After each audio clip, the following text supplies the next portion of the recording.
বাম জমানায় যারা মন্ত্রী ছিলেন তারা অনেক ধৈর্যশীল ছিলেন।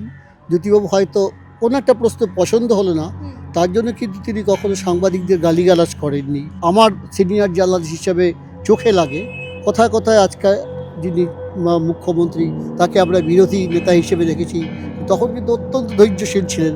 আজকে যে কোনো কারণে হোক কিন্তু সেই ধৈর্যটা আমরা দেখতে পাচ্ছি না। তিনি কথায় কথায় রিয়াক্ট করে ফেলেন, কে কার লোক, কখনো কাউকে বিজেপি দাগিয়ে দিচ্ছে, কখনো কাউকে সিপিএম দাগিয়ে দিচ্ছে। সব কথাই যে তার জবাব দিতে হবে এমন তো নয়, কিন্তু জবাব নাই দিতে পারে, কিন্তু তাই বলে কাউকে দাগিয়ে দেওয়া বা কাউকে চারটে তার হাউসের নাম করে দু চারটে কটু কথা বলা, এটা বোধহয় মানে পলিটিক্যাল বা পলিটিশিয়ানদের পক্ষে এটা ঠিক ভালো দেখায় না, এটা আমার মনে হয়। আমরা প্রত্যেকদিন যেখান থেকে সাংবাদিকতার পাঠ নিই বলা চলে, খবরের কাগজ হোক বা টেলিভিশন, কিন্তু সাংবাদিকতা যে মানুষগুলো এতদিন ধরে করে আসছে কার্যত আমাদের কাছে মহিরুহ বলা যায়, তার মধ্যেই একজন এই মুহূর্তে আমাদের সঙ্গে রয়েছেন দেবাশিস দাশগুপ্ত, সিনিয়র জার্নালিস্ট। দাদা, তোমার যে সাংবাদিকতা জীবন, সেই সাংবাদিকতা জীবনে তো মুখ্যমন্ত্রী মমতা বন্দ্যোপাধ্যায়কে বিরোধী দলনেত্রী হিসেবেও তুমি দেখেছো, এবং এই যে 2007-এর পর থেকে এই যে গুরুত্বপূর্ণ সময়টা আমরা পশ্চিমবঙ্গের রাজনীতিতে ধরি, তখন তো এত ডিজিটাল মিডিয়া চল ছিল না, পুরোটাই খবরের কাগজ এবং টেলিভিশনের ওপর নির্ভরশীল ছিল। তো তখন পশ্চিমবঙ্গের সাংবাদিকতা কেমন ছিল, এবং বিরোধী দলনেত্রী হিসেবে তুমি মমতা বন্দ্যোপাধ্যায়কে কিভাবে দেখেছো, বা বামফ্রন্টের সময়টা কিভাবে দেখেছো, যদি আমাদের একটু বলো। কথা হলো যে সমাজটা হচ্ছে পরিবর্তনশীল। আজকে যা আমরা দেখছি 10 বছর আগে বা আমরা যখন সাংবাদিকতায় ঢুকেছি, আমি প্রায় 40 বছর সাংবাদিকতা করছি। 84 সাল থেকে আমার সাংবাদিকতার সূচনা আর কি। তখন আমাদের গুরু ছিলেন প্রবাদ প্রতিম সাংবাদিক বরুণ সেনগুপ্ত। আমরা কার্যত বরুণদার কাছে আমাদের হাতে খড়ি হয়েছে। তখন একটা অন্যরকম স্কুলিং ছিল, এবং আমার পারিবারিক একটা ইতিহাস আছে, সেখানেও আমার বাবা ছিলেন বিশিষ্ট সাংবাদিক কুমুদ দাশগুপ্ত, আমার কাকাও ছিলেন সাংবাদিক।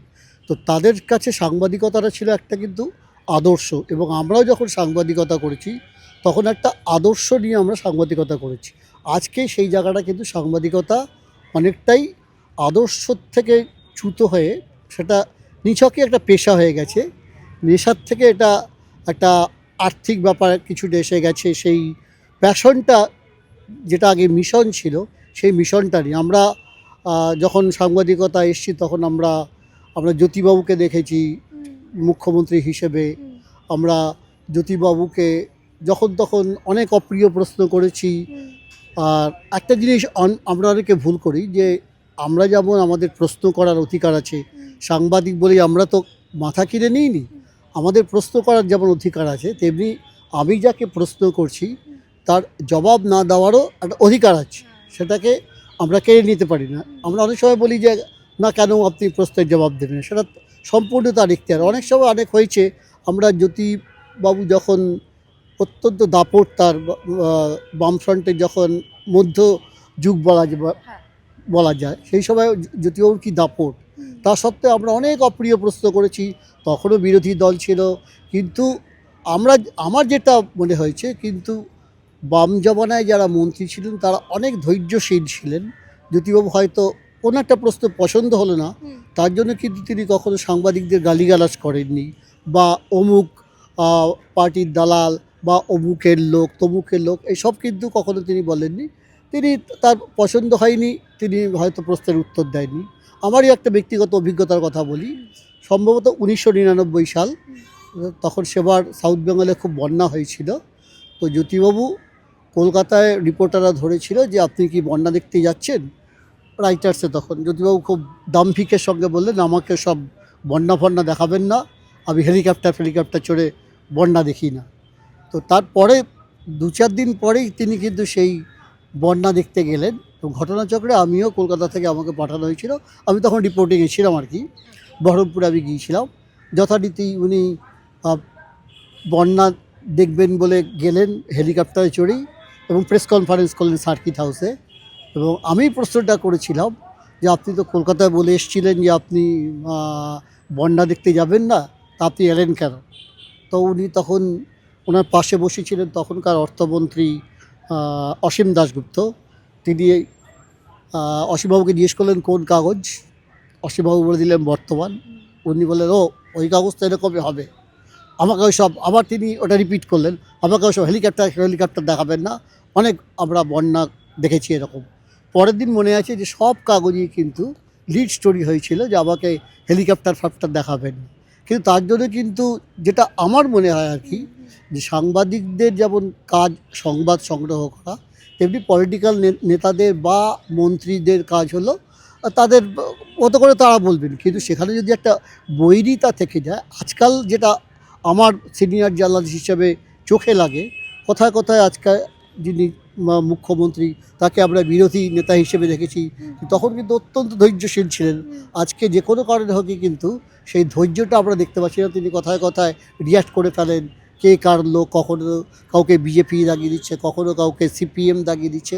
এটা মনে হয় আজকের দিনে একটা আহ, আহ, মুখ্যমন্ত্রীর পক্ষে এটা শোভন না। এবং মুখ্যমন্ত্রী তিনি যখন একটা গোটা রাজ্যের দায়িত্ব, তাকে অনেক ধৈর্যশীল হতে হবে, তাকে অনেক প্যাশনেট হতে হবে, তাকে সব কথা শুনতে হবে, সব কথাই যে তার জবাব দিতে হবে এমন তো নয়, কিন্তু জবাব নাই দিতে পারে, কিন্তু তাই বলে কাউকে দাগিয়ে দেওয়া বা কাউকে চারটে তার হাউসের নাম করে দু চারটে কটু কথা বলা, এটা বোধহয় মানে পলিটিক্যাল বা পলিটিশিয়ানদের পক্ষে এটা ঠিক ভালো দেখায় না, এটা আমার মনে হয়। আমরা অনেক আহ, যখন সাংবাদিকতা করেছি, যখন আমরা একদম মাঠে ময়দানে রিপোর্টিং করেছি, অনেক আমাদের আহ, অনেকে বলে যে সাংবাদিকরা মার খেলে আমরা খুব বড় করে বিষয়টা দেখি, কিন্তু এটা একটা প্রফেশনাল হ্যাজার ধরে নিতে হবে। আমরা বাম জামানায় আমি যে কাগজের সঙ্গে কাজ করেছি, বর্তমান কাগজে আমরা বরাবরের আমাদের পলিসি ছিল, বরুণবাবুর পলিসি ছিল অ্যান্টি এস্টাবলিশমেন্ট। করতে গিয়ে আমরা বিভিন্ন সময় অনেক অপ্রিয় পরিস্থিতির সম্মুখীন হয়েছি, আমরা হেকল হয়েছি, তার জন্য প্রতিবাদ করেছি।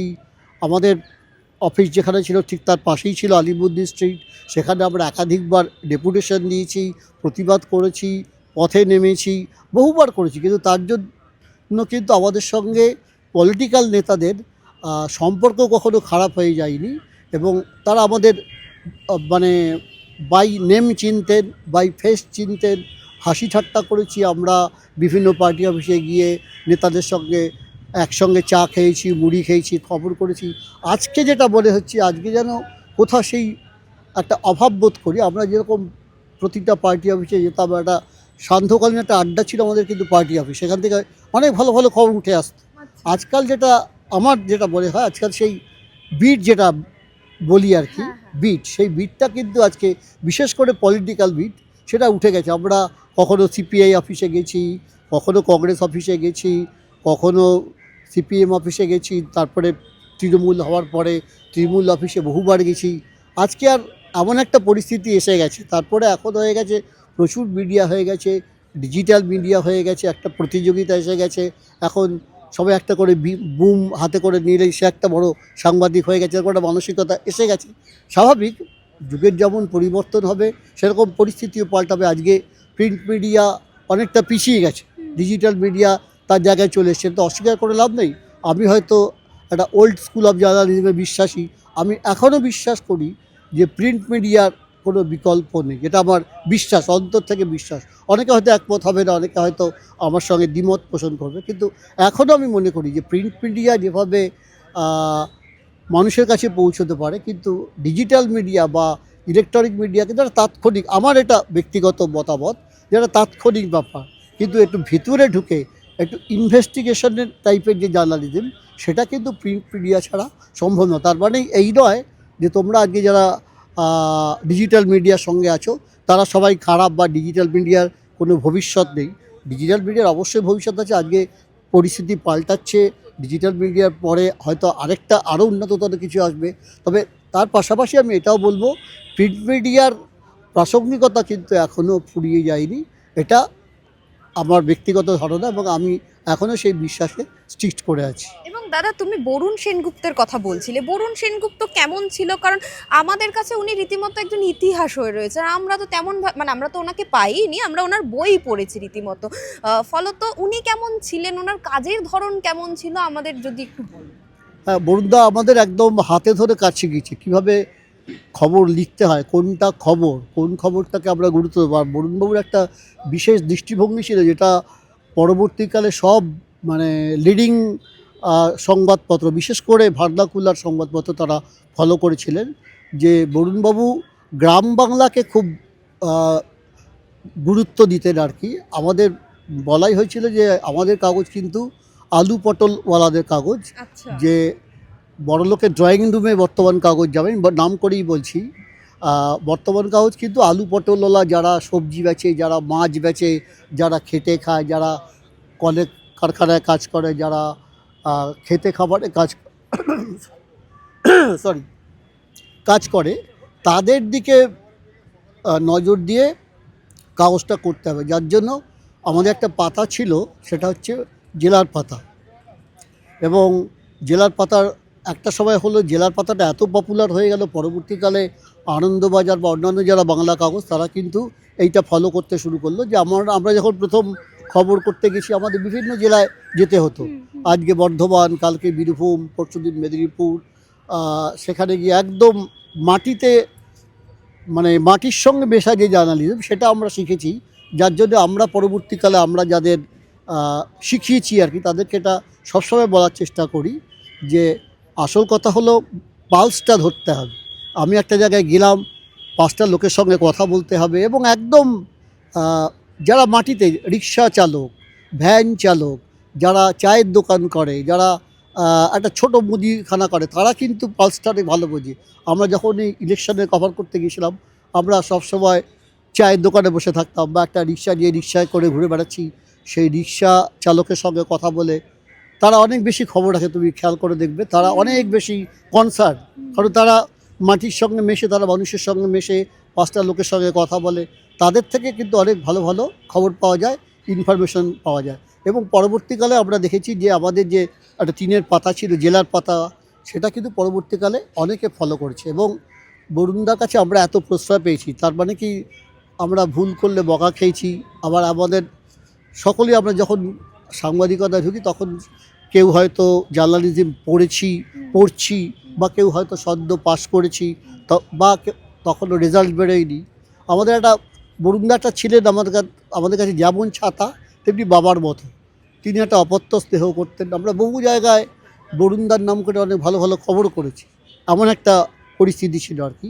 খালি আমরাও পরবর্তীকালে যেহেতু আমরা বরুণদার কাছে কাজ শিখেছি, বা আমরা যাদের কাছে কাজ শিখেছি, আবার এই মুহূর্তে মনে পড়ছি আমার বাবার কথা তো বললামই, রেডিওতে ছিলেন সুনীত চক্রবর্তী, তার কাছে আমরা কাজ শিখেছি। ভবেশ দাস অত্যন্ত জনপ্রিয়, যিনি কথিকা করতেন বা ওই সংবাদ সমীক্ষা, সংবাদ পরিক্রমা, ভবেশ দা, এরা সবাই স্টলওয়ার্ড ছিল আর কি।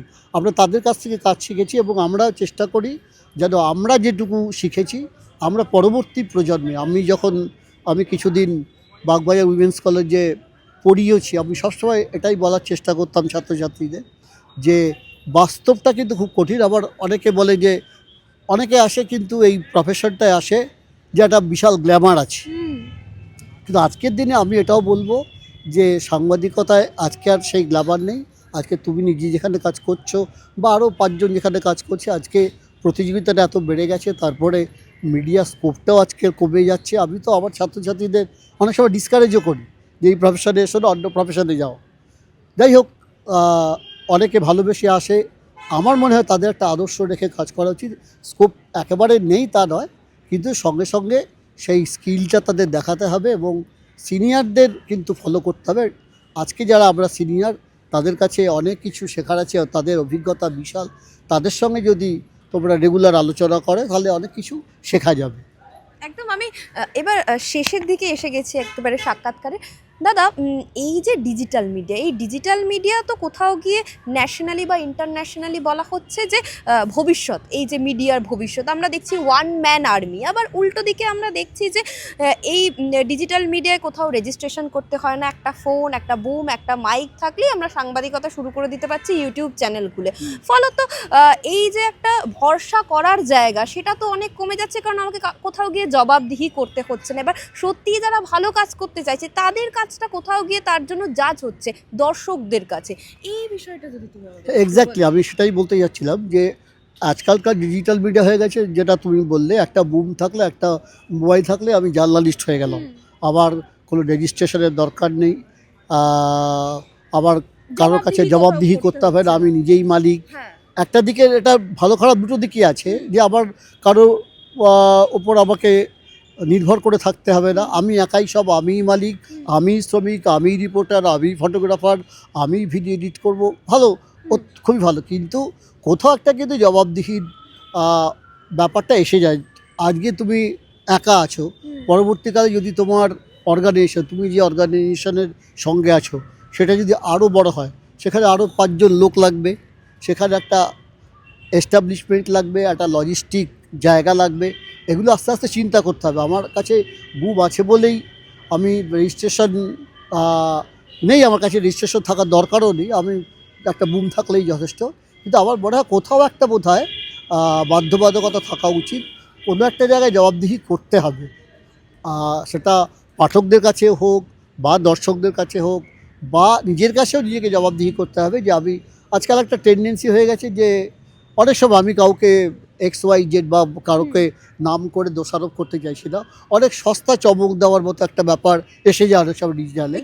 হ্যাঁ, যে আমি সবার আগে একটা ভুলভাল খবর দেওয়ার একটা প্রবণতা থেকে যায়, এই জায়গা থেকেই কোথাও একটা চেক অ্যান্ড ব্যালেন্সের দরকার আছে। আমরা খবরের কাগজে কী করেছি, আমরা অত্যন্ত চেক করে একটা খবর ছাপবো, তার কি রিয়াকশান হবে, আর একবার যখন ছাপা হয়ে গেল তখন তো আর ফিরিয়ে দেওয়া যাবে না।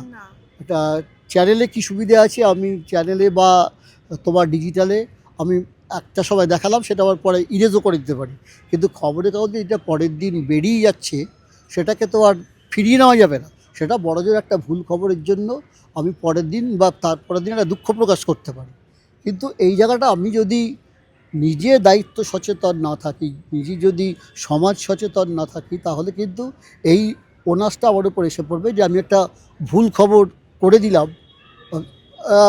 চারটি বা বাহবা কুড়ানোর জন্য একটা ভুল খবর বা অত্যন্ত সেন্সেশনাল একটা কিছু বলে দিলাম, পরবর্তীকালে আমার কাছে কিন্তু আমার মানটা কমে যাবে, প্লাস আবার দর্শক বা আমার শ্রোতা যারা আমার চ্যানেল নিয়মিত দেখে বা আবার ডিজিটাল প্ল্যাটফর্ম যারা ডিজিটাল যারা গ্রাহক, তাদের কাছে একটা ভুল বার্তা যাবে। কাজেই আমার কাছে একটা বুম আছে বলেই আমি যা খুশি তাই করতে পারবো না, কোথাও আমাকে একটা কিন্তু জবাবদিহি, নিজের কাছে নিজেকে জবাবদিহি করতে হবে এবং তার জন্য সচেতন থাকতে হবে। দুমদাম করে একটা কিছু দেখলাম, সঙ্গে সঙ্গে সেটাকে এয়ার করে দিলাম, এটা বোধহয় ঠিক না। তাতে যদি আমার খবরটা নাও দেখানো যায়, আমাদের মিডিয়াতে একটা চালু কথাই আছে, whether it is doubt leave it out, যেখানে আমার সন্দেহ থাকবে তখন সেটা আমরা দেখাবো না বা ছাপবো না।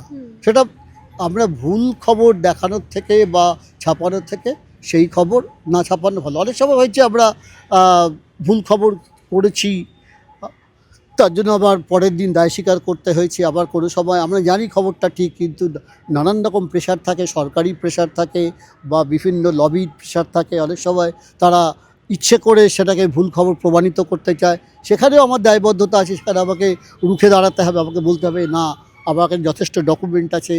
সেটা একটা আবার চ্যালেঞ্জ, যে আমি না ঠিক খবরই ছেপেছি, এটাই লিখাও, তারা ভুল প্রতিপন্ন করার চেষ্টা করছে। কাজেই জবাবদিহিটা যেমন নিজের কাছে করতে হবে, তেমনি সচেতনতা এবং দায়িত্ব সচেতনতার একটা ব্যাপার কিন্তু সে আবার ডিজিটাল হোক বা প্রিন্ট মিডিয়া হোক বা চ্যানেল হোক বা টিভি চ্যানেল হোক, কোথাও এইটা কিন্তু মাথায় রাখতে হবে যে দায়িত্ব সচেতনতা অত্যন্ত জরুরি এবং দায়িত্ববোধ, এটা মাথায় রাখতে হবে।